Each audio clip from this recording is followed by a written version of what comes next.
کہ وہ قیامت تک حضور کے دین کا جھنڈا جو ہے وہ بلند رکھیں۔ اور یہ ذمہ داری جو تھی وہ نبی علیہ السلام نے خود اپنی امت کے علماء کی لگائی۔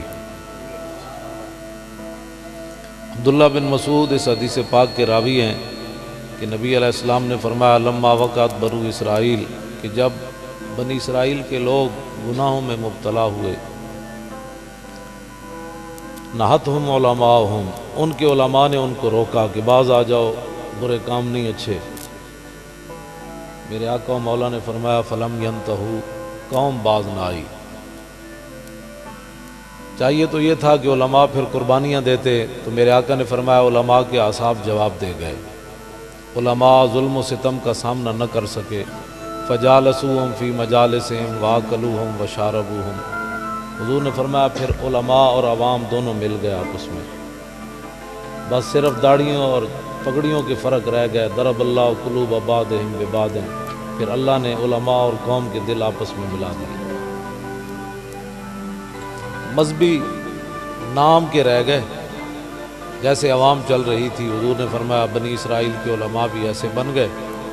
پھر فلعنہم علی لسان داؤد و عیسی ابن مریم ذلک بما عصوا وکانوا یعتدون، پھر حضور نے فرمایا کہ اللہ تعالیٰ نے جناب عیسیٰ اور جناب داؤد کی زمانی ان علماء پر لعنت فرمائی۔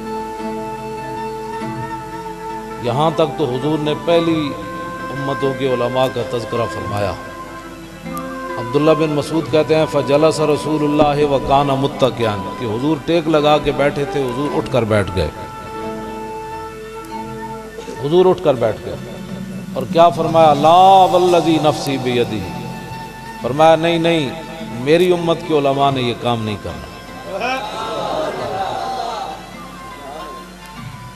میری امت کے علماء نے یہ کام نہیں کرنا۔ جس طرح بنی اسرائیل کے علماء تھک گئے، ہار گئے، قوم کے ظلم و ستم کا مقابلہ نہ کر سکے، فرمایا میری امت کے علماء نے یہ کام نہیں کرنا، تو پھر کیا کرنا ہے؟ لَتَأْمُرُنَّ بِالْمَعْرُوفِ وَلَتَنْهَوْنَ عَنِ الْمُنْكَرِ۔ فرمایا ابو جعفر منصور کا دور ہو، یا جہانگیر کا دور ہو، یا اکبر بادشاہ کا دور ہو، یا بھٹو کا دور ہو، یا ضیاء الحق کا دور ہو، یا پرویز مشرف کا دور ہو، بنو امیہ کا دور ہو، یا بنو عباس کا دور ہو، خلیفہ عادل ہو یا بادشاہ ظلم و ستم پر اتر آئے، میری امت کے علماء نے یہ کام نہیں کرنا۔ میری امت کے علماء نے حق کو حق کہنا ہے، باطل کو باطل کہنا ہے، بس یہ ڈیوٹی حضور نے لگائی۔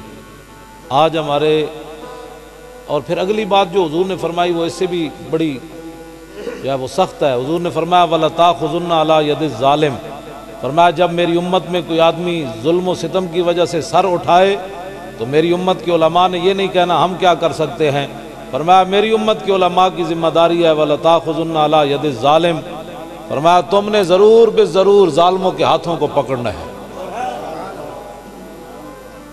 یہ حضور نے ڈیوٹی لگائی ہے، اور جو آدمی برداشت نہیں کر سکتا اس کو ممبر اور محراب والا رستہ اختیار نہیں کرنا چاہیے، اور تھوڑے محکمے ہیں وہاں چلا جائے۔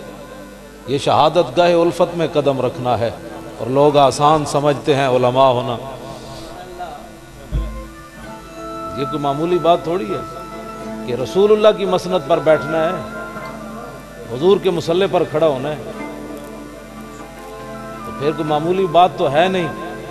اس کے لیے بھی اوپر وزارت عظمیٰ کے لیے بھی کوئی باتیں ہیں، صدر کے لیے بھی کوئی باتیں ہیں، چیف آرمی سٹاف کے لیے بھی کوئی باتیں ہیں، تو ممبر اور محراب کے لیے کوئی لیاقت اور کوئی دلیل نہیں چاہیے۔ اور جو آدمی حالات کا مقابلہ نہ کر سکے اس کو کوئی اور کام کرنا چاہیے۔ اعلیٰ حضرت بریلوی نے تنے تنہا چومکھی لڑائی لڑی، چومکھی لڑائی لڑی، وہ میں آگے بات کرنے لگا ہوں۔ آج مسجد میں کوئی عالم حضور کی سیاست پر بات کرے، بھئی حضور نے ایسے حکومت کی، حضرت عمر نے ایسے کی، صدیق اکبر نے ایسے کی، حضرت عثمان غنی نے ایسے کی، حیدر کرار نے ایسے کی، امام علی مقام ایسے گئے، امام حسن نے ایسے کی، عمر بن عبدالعزیز نے یہ کیا، اورنگزیب عالمگیر نے یہ کیا، شیر شاہ سوری نے یہ کیا، صلاح الدین ایوبی نے یہ کیا، محمود غزنوی نے یہ کیا، طارق بن زیاد ایسے آیا، خالد بن ولید ایسے گئے، حضرت شرحبیل ایسے گئے، حضرت کاکا ایسے گئے، حضرت مثنیٰ ایسے گئے۔ لوگ کہتے ہیں مولانا صاحب آپ سیدھی سیدھی باتیں کیا کریں، آپ مسجد میں ایسی باتیں نہ کیا کریں۔ میں نے کہا کمینے، ایک ڈیوٹی تمہاری حکومت نے لگائی ہے، ایک ڈیوٹی ہمارے آقا و مولا نے لگائی ہے۔ میرا نعرہ نہیں لگانا، لبیک یا رسول اللہ، یہ نعرہ لگانا، لبیک یا رسول اللہ۔ آپ باہر والے ناراض ہیں اس نعرے پر؟ یہ نعرہ لبیک یا رسول اللہ، لبیک یا رسول اللہ، یا رسول اللہ، لبیک یا رسول اللہ۔ یہ نعرہ تو لگانا ہے، پوری دنیا میں لگانا ہے، یہ نعرہ لگانا ہے۔ یہ نعرہ آج کا نہیں ہے، یہ نعرہ آج کا نہیں ہے، یہ نعرہ جنگ یمامہ کا نعرہ ہے۔ یہ نعرہ حضرت عامر بن اقوا رضی اللہ تعالیٰ عنہ، بخاری شریف ہے نہیں ہے، ویسے میں آپ کو سنا دیتا ہوں۔ آدھی رات کے وقت غزوہ خیبر کی طرف جاتے ہوئے صحابی رسول حضرت عامر بن اقوا، سلمہ بن اقوا کے بھائی، اور سلمہ بن اقوا وہ صحابی ہیں جو گھوڑے سے بھی تیز دوڑتے تھے، اور یہ حضور نے فرمایا تھا پیدل چلنے والوں میں میرے غلاموں سے سب سے افضل بندہ یہ ہے عامر، سلمہ بن اقوا، اور ان کے بھائی ہیں حضرت عامر بن اقوا۔ یہ میدان خیبر کی طرف جاتے ہوئے آدھی رات کے وقت، بخاری شریف میں وہ نعت موجود ہے، صحابہ کیا یار کوئی نعت تے سناؤ، آج کہتے ہیں جی کوئی ٹائم ہوتا ہے، میں کہا ذکر رسول کا کوئی ٹائم نہیں ہوتا۔ تیرے کنا شیشے پون، تو حضور دا ذکر سن کے بھی جناب پریشان ہونا، اور تو سننا کدا ذکر ہے پھر سانو دس۔ ذکر چھیڑیے، اعلیٰ حضرت فرماتے ہیں ذکر چھیڑیے ان کا ہر بات میں، اور چھیڑنا شیطان کا عادت کیجئے۔ فرمایا حضور دا غلام ہوئے گا تو کبھی کا اور سناؤ۔ ہاں جی، حضرت محمد بن عمار بن یاسر، یہ نکے جائے حضرت عمار بن یاسر دے پوترے حضرت ربیع بنت معوذ کول گئے، حضور جنہ دی شادی ہوتے تشریف لے گئے، انہ دے چچا جی تے انہ دے ابا جی میدان بدر شہید ہو گئے سن، تے حضور انہ دی شادی تے بچی دی شادی تے خود تشریف لے گئے، حضرت ربیع بنت معوذ دی شادی تے حضور اس واسطے گئے، فرمایا جدا پیو بھی کوئی نہ ہوئے، چاچا بھی دی اس لڑکی نو تو لوگ یتیم کر کے تے مار دین گے، حضور نال چل کے گئے، فرمایا جدا کوئی نہیں ہوتا میں ہاں۔ انہاں کو حضرت محمد بن عمار بن یاسر، حضرت عمار بن یاسر دے پوترے گئے، انہاں کہا مائی جی تسی تے حضور دا چہرہ ویکھیا، سانو دسو حضور دا چہرہ کیوں جیسی؟ اتنے جائے آج جناب 50 سال عمر ہو جاوے تنو حضور دے ذکر نال پریشانی ہوندی، اور 10 پھر کدے ذکر نال تیرا دل ٹھنڈا ہونا ہے؟ پھر توں دس اور گل، اسی چھڑ دیں چپ کر 5 منٹ بہ جانے ہیں، توں دس پھر کدا ذکر کرنا ہی؟ اتنے بچے بھی جا کے حضرت محمد بن عمار بن یاسر نے کیا، انہاں کیا جناب صفی لنا رسول اللہ، انہاں کیا مائی جی حضور دی شان بیان کرو ساڑھے سامنے۔ اے ہی میلاد ہوندہ ہے، اور کی میلاد ہوندہ ہے؟ تے آپ نے فرمایا یا بنی لو رأیت الشمس طالعۃ، فرمایا پترو تسی تے ویکھیا نہیں، اساں حضور دا چہرہ ویکھیا، جے تسی ویکھ لیندے تے تانوں پتہ لگدا ہنے سورج چڑھیا۔ اعلیٰ حضرت بریلوی ایتھے بولے، فرمایا رخ دن تھا یا مہر سما، یہ بھی نہیں وہ بھی نہیں، شب زلف یا مشک خطا، یہ بھی نہیں وہ بھی نہیں، خورشید تھا کس زور پر کیا بڑھ کے چمکا تھا کمر، بے پردہ جب وہ رخ ہوا، یہ بھی نہیں وہ بھی نہیں۔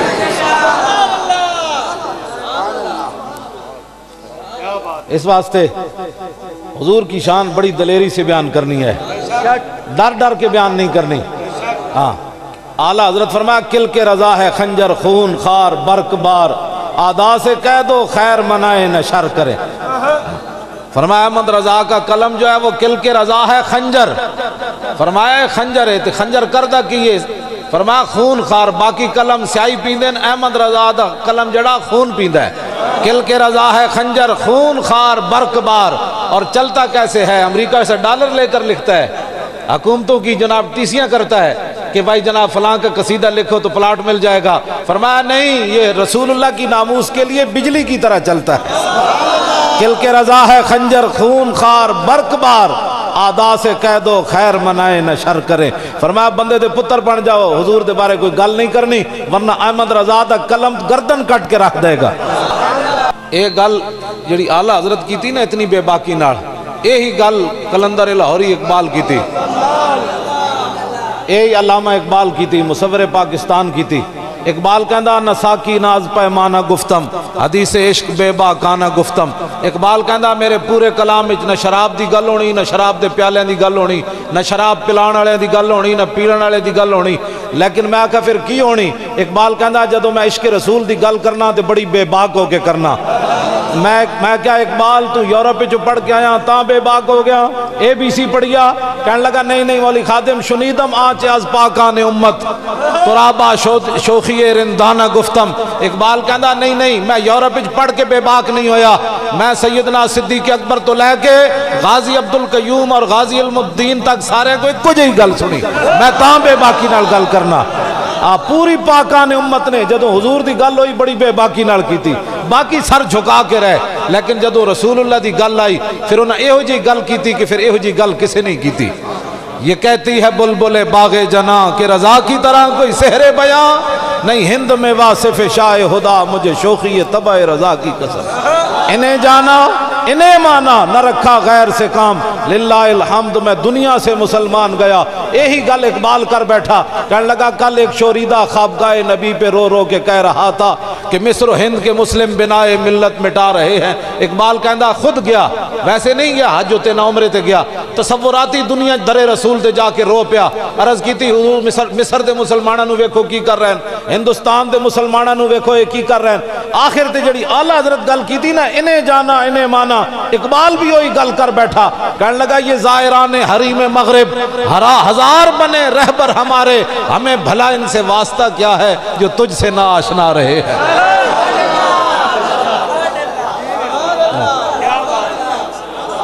اقبال کہندا حضور ساڈا انہاں نال کی تعلق ہے جڑے تانوں بھی نہ پہچان سکے. یہ زائران حریم مغرب ہزار بنے رہبر ہمارے. کدی جناب امریکہ جا رہا ہے، کدی لندن جا رہا ہے، کدی کینیڈا جا رہا ہے. میں آکھا مدینے در آ کے نے جانا ہے. پھر کے گلی گلی تباہ ٹھوکریں سب کی کھائے کیوں، دل کو جو عقل دے خدا پھر تیری گلی سے جائے کیوں. تو حضور پر نور شاف یوم النشور صلی اللہ علیہ وسلم کا حسن اور جمال. حضرت عبداللہ بن رواحہ درباری شاعرن کیون اے حضور دے درباری شاعرن. آج اہل سنت پوچھ کے میلاد منانا چاہیے. میں کہا جس طرح تسی کر رہے ہو میلاد بھی کسی چنگے بندے کو پڑھاؤ. ہاں جڑا بندے دیاں ٹنگاں کمی جا رہی ہوں جڑا کہے میں بارود والا نہیں ہوں درود والا ہوں تے کول کدی میلاد نہیں پڑھانی. ہاں وہ جھوٹ مارنا وہ درود والا ہے بارود والا نہیں. وہ کمینے دا پتر ہے جڑا گل کرنا. وہ حضور دی 10 سالہ زندگی اور جہاد دا سارا اسلام دا نظام نو سمیٹ کے رکھنا چاہندا. وہ کفر نو خوش کرنا چاہندا. وہ محمد عربی دی تلوار نو جڑا وہ پیچھے رکھنا چاہندا. جبکہ اقبال کہندا عبدالصمد گورنر لاہور سی، وہ دی بیٹی شرف النساء وہ جدو مرن لگی تے اپنی ماں نو کیا انہیں کہا ماں جی میری قبر تے تلوار رکھنی تے قرآن رکھنا ہے. اقبال نے اپنے کلام وچ لکھیا عبدالصمد گورنر سی لاہور دا، وہ دی بیٹی شرف النساء مرن لگی. انہیں اپنی امی نو کہا امی جدو میں مر جاواں میری قبر تے پھل بھی نہیں چڑھانے چادر بھی نہیں چڑھانی، ایک قرآن رکھنا ہے دوسری تلوار. تو ماں کہنے لگی کیوں؟ انہیں کہا عید و قوت حافظ یک دیگرن کائنات زندگی را محورن. انہیں کہا دنیا کے اوپر مسلمان بلند ان 2 وجہ سے رہ سکتے ہیں کہ ایک ہاتھ میں ان کے تلوار ہو دوسری ہاتھ میں قرآن ہو. انہیں کہا ماں ماں نے پوچھا بیٹی کیوں؟ فرمایا قرآن اس لیے تاکہ تلوار کو ظلم پر نہ چلنے دے، اور تلوار اس لیے تاکہ قرآن کا راستہ صاف کرے.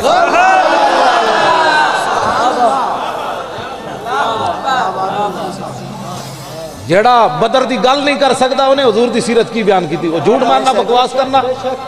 جیڑا صرف رسول اللہ دی گل حضرت علیمہ سعدیہ دے گھر تک کرنا وہ کمینے دا پتر ہے. اگی گل کیوں نہیں کردا؟ اگلی گل کیوں نہیں کردا ہو؟ اس واسطے کہ خود قربانی دینی پیندی. بتاؤ شیخ کے ابن علی آیا تھا کیوں میدان میں، گر ہو سکتی تھی حجرے میں شمع ایمانی روشن. جڑا بدر دا نام نہیں لیندا ڈر کے جی ہم درود والے ہیں. میں نے کہا درود کی جگہ ہم درود پڑھتے ہیں، لیکن جب بارود کی بات آئے تو محمد عربی کی تلوار کی بھی بات کرتے ہیں. اقبال کہنا بہتر ہے کہ ان شیروں کو سکھا دے رم آہو باقی نہ رہے شیر کی شیری کا فسانہ، کرتے ہیں غلاموں کو غلامی پہ رضامند اور تعویل مسائل کو بناتے ہیں بہانہ، ایک چشم آدم سے چھپاتے ہیں مقامات بلند، کرتے ہیں روح کو خوابیدہ اور بدن کو بیدار، فریاد ز افرنگ و دل آویزی افرنگ، فریاد ز شیرینی و پرویزی افرنگ، عالم ہما ویراناز چنگیزی افرنگ، معمار حرم باز بتعمیر جہاں خیز، از خواب گراں خواب گراں از خواب گراں خیز۔ اقبال کہنا اٹھے مسلیا اپنے قرآن کی خود حفاظت کر، اٹھ اپنے حرم کی خود حفاظت کر، اٹھ اپنے نبی کی ناموس کی خود حفاظت کر، اٹھ ناموس صحابہ کی خود حفاظت کر، اٹھ ناموس آل بیت کی خود حفاظت کر، اٹھ ناموس اولیاء کی خود حفاظت کر، اٹھ نبی کے جلوس کی خود حفاظت کر۔ یہ اس لیے بزدل بنانا چاہتے ہیں۔ غازی ممتاز کی جیب میں اس دن تسبیح بھی تھی، ہاں غازی ممتاز کی جیب میں اس دن تسبیح بھی تھی، لیکن اس نے تسبیح نہیں ماری، کہا تسبیح کی جگہ اور ہے، یہاں بارود کی جگہ ہے۔ اور پھر میرے آقا و مولا نے توجہ، نبی علیہ السلام نے جب اپنے دشمن کعب بن اشرف کو مارنے کے لیے آدھی رات کے وقت 5 صحابہ کو روانہ کیا، جن کی قیادت محمد بن مسلمہ کر رہے تھے، حضرت عباد بن بشر بھی کی تھے، حضرت قیس بن جبیر بھی تھے، حضرت ابو نائلہ بھی تھے، ان 5 صحابہ کو حضور لے کر جنت البقیع کے پاس گئے، سارے صحابہ باقی سو گئے، جب وہاں گئے تو حضور نے ان کے ہاتھ میں تلوار پکڑائی، فرمایا امدو علی برکت اللہ وعونہ، فرمایا جاؤ بھائی اللہ کی مدد اور اللہ کی برکت تمہارے ساتھ ہے، یہ تلوار میری لے جاؤ۔ تو اس دن حضور نے چادر نہیں دی، ہاں چادر اس دن حضور نے نہیں دی، باقی صحابہ کو حضور نے چادریں بھی عطا فرمائی ہیں، لیکن اس دن محمد بن مسلمہ کو حضور نے تلوار دی۔ اور پھر آج لوگ ہمیں کہتے ہیں ناموس رسالت پر بات جو ہے وہ نرم کرنی چاہیے۔ جب آپ حضرت محمد بن مسلمہ کعب بن اشرف کے قلعے پر گئے تو نیچے سے آواز دی، حالانکہ وہ یارانہ تھا، آپ نے فرمایا یار نیچے آ، ہم تجھے ہتھیار دینے آئے ہیں، تیرے گندم وصول کرنے آئے ہیں، تجھ سے ادھار لینی ہے گندم۔ تو پتہ ہے حدیث پاک میں الفاظ کیا ہیں؟ قالت امراتہ اسمع صوتا یقطر منہ الدم، اودی زنانی بڑی دانا سی کعب بن اشرف دی، وہ کہنے لگی تھلو جڑی آواز آئی نا اتے قلعے تے، اس قلعے وچوں تے اس آواز وچوں تے خون ٹپک رہا۔ کیوں جی؟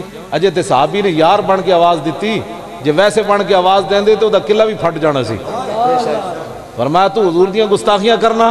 دوسری روایت ہے کہ تعلقت بھی امراتہ فقالت فواللہ مکانکا اسمع صوتا یقطر منہ الدم، اودی زنانی نے ادا گٹ نپ لیا، انہیں کیا تھلے نہ جاویں، اے آواز بڑی خطرناک ہے۔ اینج حضور دی عزت ناموس تے گل ہوندی، چونکہ چنانچے سے باتیں نہیں ہوتی، ہاں جڑا آپ جدی آپ ہی ٹنگا کمیاں جان انہیں ناموس رسالت تے کی گل کرنی، انہیں ممتاز قادری تے کی گل کرنی، جڑا کہندا ہم بارود والے نہیں ہیں۔ ممتاز قادری دی محنت دی تو نفی کرنا چاہتا ہے، ممتاز قادری بارود چلایا اتھے کی تسبیح چلائی، دسو نا کوئی پریشانی والی بات ہے، بارود چلایا۔ توجہ بات سمجھ آ رہی؟ ممتاز قادری کے والد صاحب اب ہم 4 جنوری میں پھر ان کو لاہور بلا رہے ہیں، لبیک یا رسول اللہ کانفرنس کر رہے ہیں ممتاز قادری کی حمایت میں مسلم مسجد لوہاری بات، اتنے اسی لبیک یا رسول اللہ کانفرنس کر رہے ہیں، ممتاز قادری دی رہائی واسطے کر رہے ہیں، وہ والد نے اسی مہمان خصوصی بلایا، وہ والد نو 2 باری پتر سزائے موت سنے ہوئے نا، تے پیو پتر بیمار ہوئے تے پیو دی کمر دوری ہو جاندی، ممتاز قادری دا پیو این کیوں چل رہا؟ اقبال کہندا دل سے عشق توانا می شود خاک ہم دوش سریا می شود۔ اقبال کہندا انسان دلیر ہی اس ویلے ہوندا جس ویلے سینے محبت رسول ہوئے، اس تو بغیر بندہ دلیر نہیں ہو سکتا، اس تو بغیر بندہ دلیر نہیں ہو سکتا۔ حضرت سعد بن معاذ، میں دی دلیری صحابہ دی گل تو سنان لگا، ایویں نہیں گلاں آج جناب سانو لوگ کہتے ہیں اینج سر کرو جی، میں کہا تو اینج کر سر، حضور کے غلام ایسے سر کر کے جیئیں گے، ہاں نہ سر جھکا کے جیئے نہ منہ چھپا کے جیئے، ستمگر کی نظروں سے نظریں ملا کے جیئے، 2 دن اگر ہم کم جیئے تو اس میں حیرت کیا، ہم ان کے ساتھ تھے جو شمع جلا کے جیئے۔